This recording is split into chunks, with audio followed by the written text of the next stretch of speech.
Welcome to another edition of Engineering Influence, a podcast by American Council of Engineering Companies.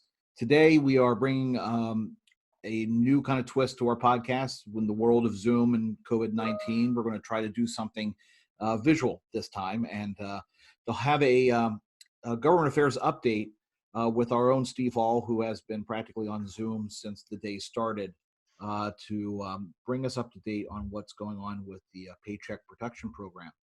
Want to give you guys a little bit of an idea of where things stand here as far as the association goes and with our industry on the PPP program. In our latest member survey on May 8th, we found that 88% of respondents reported applying for the program, and 94% of those said that they've been approved for the PPP program, and another 4% are awaiting approval. So it's very popular with the industry. And 94%, let's see here, and just under 2/3, 64% of those firms plan to use all of the loan funding, while 22% plan to use some of it and return the rest. Only 2% right now are considering returning all of the funds. So it's a program that's being accessed by our industry, many other industries. It is a monumental effort by the SBA. This is not an agency that's actually designed to do something like this, to take this amount and volume of applications and this kind of money and try to get it out to the economy. It's been going well, but there have been issues with guidance. Treasury and SBA have been slow to get some certainty out there with certain aspects of their FAQs. And things have changed over the past couple of days. And Steve, if you want to kind of bring us up to date on where the program stands and what Treasury and SBA have done, and what really is going on with the program right now. Yeah, thanks, Jeff. No, we're seeing some encouraging developments really over the past week, and a lot of anxiety up until now, and it's lingering a bit, but over two issues really. The issue of certifying good faith in terms of economic uncertainty. In other words, is the firm worthy to receive this loan? And I think what we saw released last week was encouraging.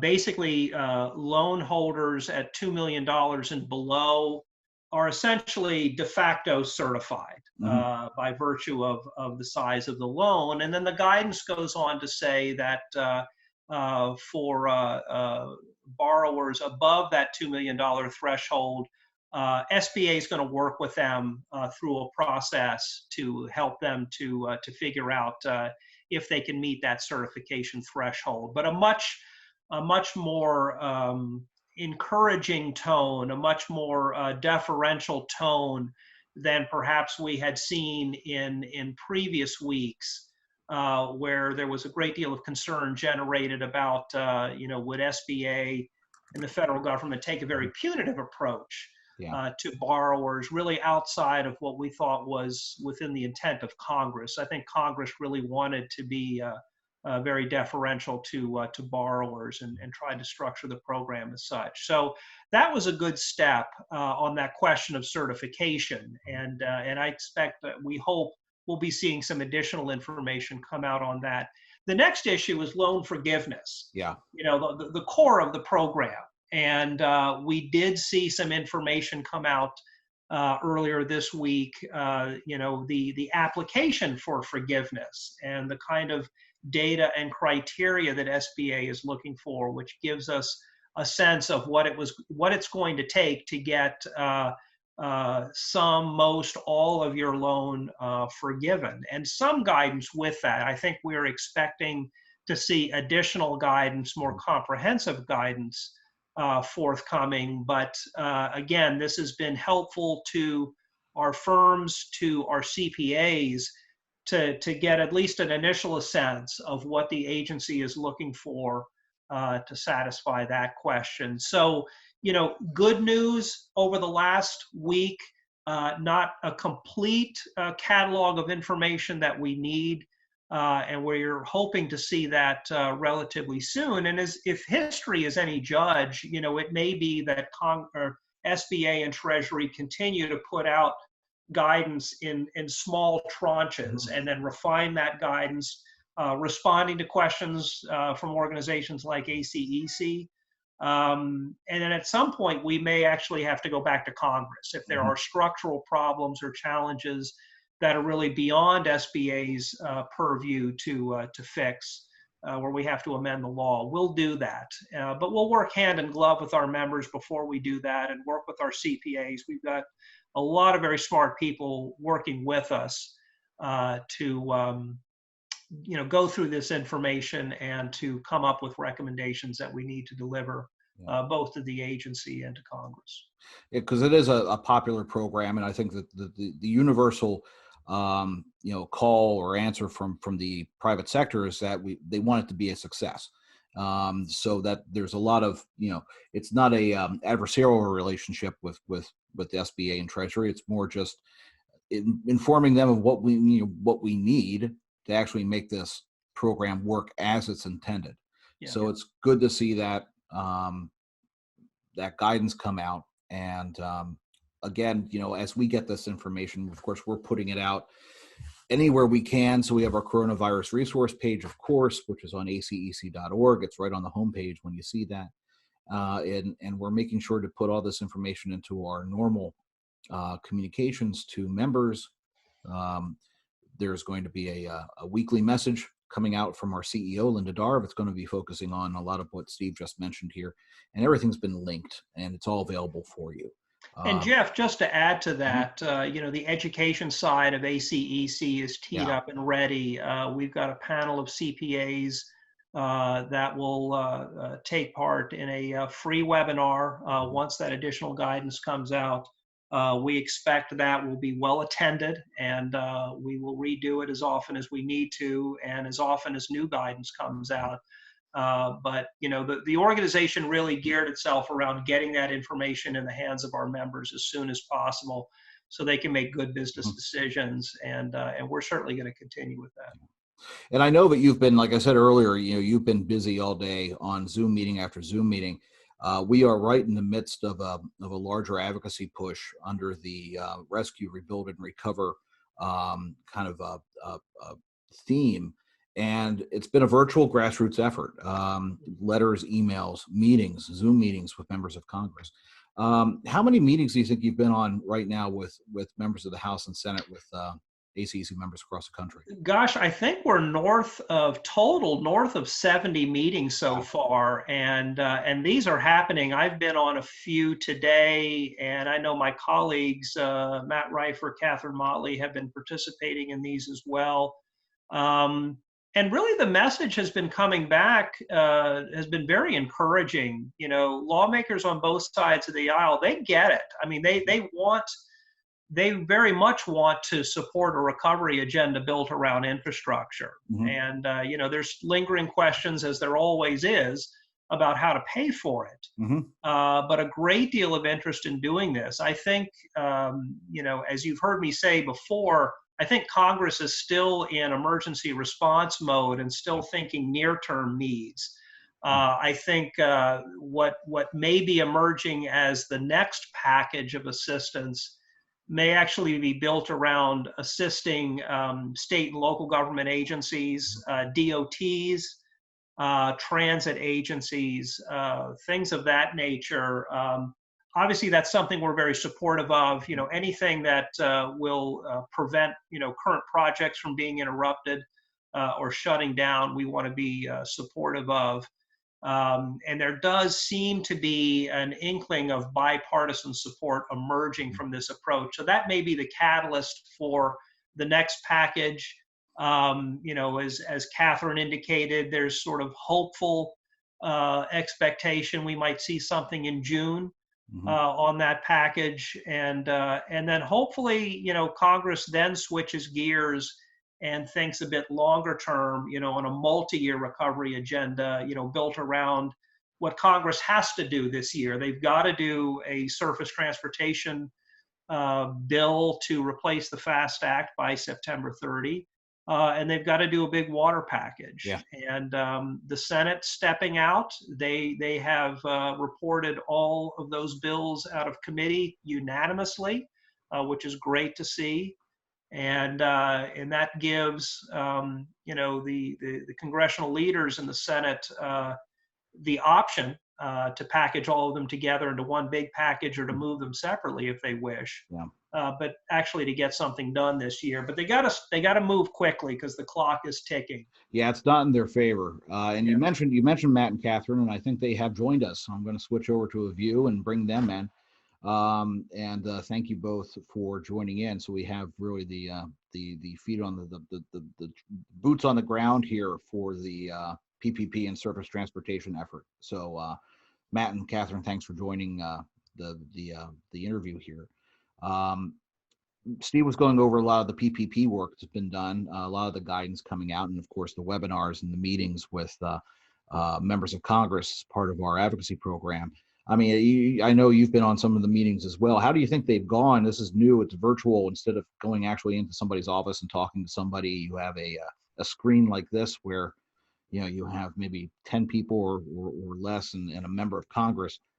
How is it compared to what the traditional shoe leather lobbying that you guys do? Jeff, I think that's a really interesting question. I mean, it is a different kind of connection. On the one hand, you don't get that face-to-face. You can't really read the body language and get sort of that better sense of the story behind what they're telling you. On the other hand, I think it has sort of opened up these meetings to a larger swath of our members. The meetings that I've been on have had 25 members from the state with their senators. And for some of them, some of those folks may not have been able to travel to DC on a normal basis anyway. So, I think that sort of greater access for both for our members and for the legislators can be a good thing. Yeah. What have you seen, Matt? I would agree with that. In the few that I've been on, what's nice is you get the congressman or the senator's undivided attention for a block of time. When you're meeting in DC, almost inevitably you get interrupted by votes or committee meetings or markups or important briefings or something. But particularly for the House members who have largely been back in their districts, they're not getting pulled away into those sorts of things. So you get 20 to 30 minutes of their undivided attention, which is really tremendous. And they are so eager to hear about what's going on with their constituents, with their local businesses. So it's valuable for them to hear not just here's our advocacy priorities, but here's what we're working on, here's what we're experiencing, here's what we're concerned about. Here are our plans for reopening our offices or keeping our employees safe. Here's what we're doing, worksite protocols and safety, just a range of things that they care about. And then, how are the aid packages that we've already approved working for you? Are they helpful? What do we need to change? Because they want to know. So there's been really valuable input for them. Jeff, Matt made a really good point there with respect to, how certainly our members reviewed on these calls, because there are great conversations with lawmakers, and the lawmakers, in seeing each one of those faces on the screen, and they're often Zoom calls like this, each one of those faces represents a firm that employs many people. So that ACEC member talking is not really talking just for himself or herself, but for all of the folks that work in the firm. And that reality is not lost on lawmakers and the staff that participates on these calls. These contacts resonate and really do have meaning.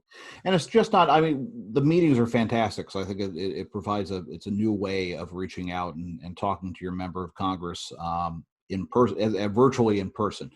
Like you said, Katharine, if you have 25 people on a call, you're hard pressed to find 25 people and get them into an office, even a ranking or a senior member.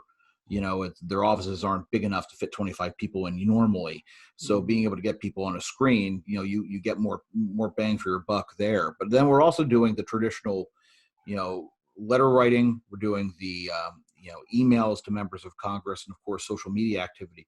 Matt, I mean, we've topped a significant number of, compared to, I think the last major push was on tax reform, and I think we've kind of eclipsed the number of emails and messages sent.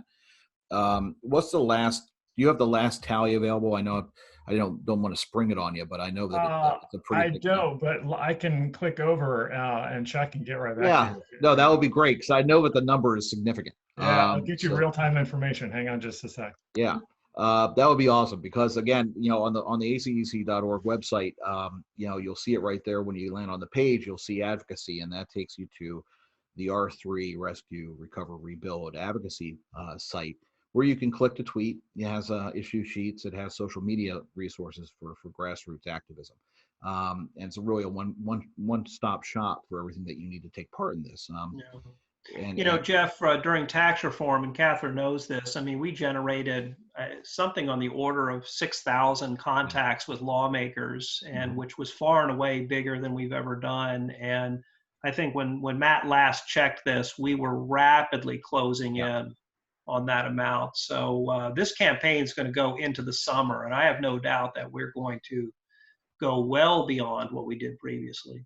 Mm-hmm. And, Steve, just to add to that, I've heard comments from a couple of our members who remember that advocacy effort during tax reform. And part of what they've communicated back is, we didn't realize that we could have such an effect. We didn't realize that our engagement through ACEC and contacting our members of Congress could result in such a good outcome. And so a lot of them have remembered that and taken it forward to this time. And they see that what they do and say and the emails they send can make a difference. Yeah. So I just checked.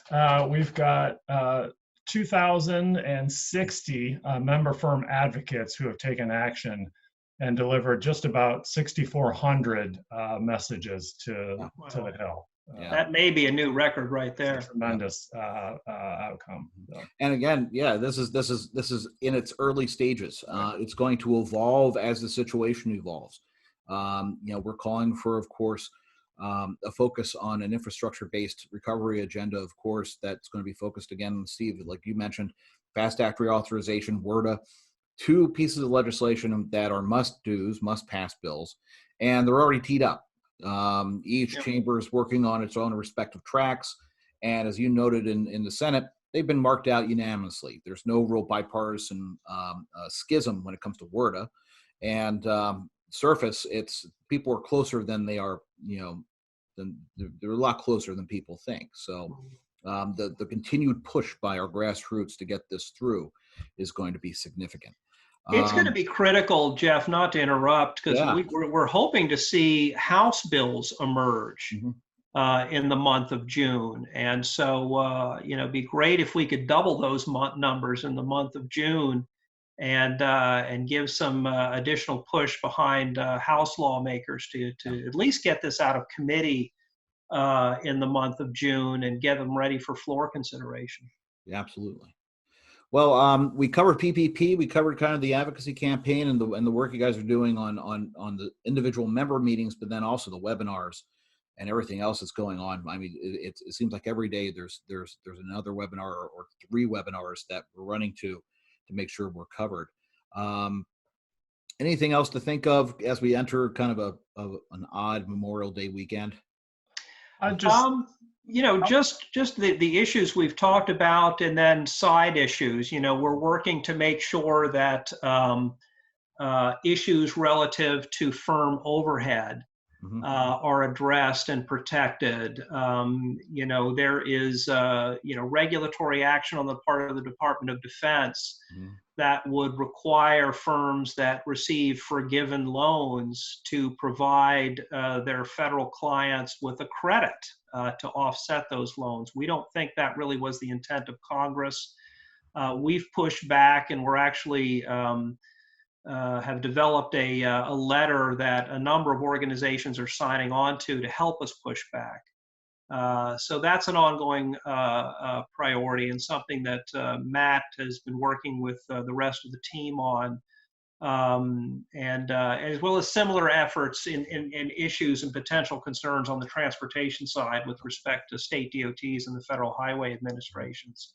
You know, in addition to the big issues in Congress, there's a lot of granular issues that we're working on with respect to those issues, and you know, tax issues and the tax deductibility questions that are outstanding relative to firms that receive PPP loans, and something that Katharine has been working on. Yeah.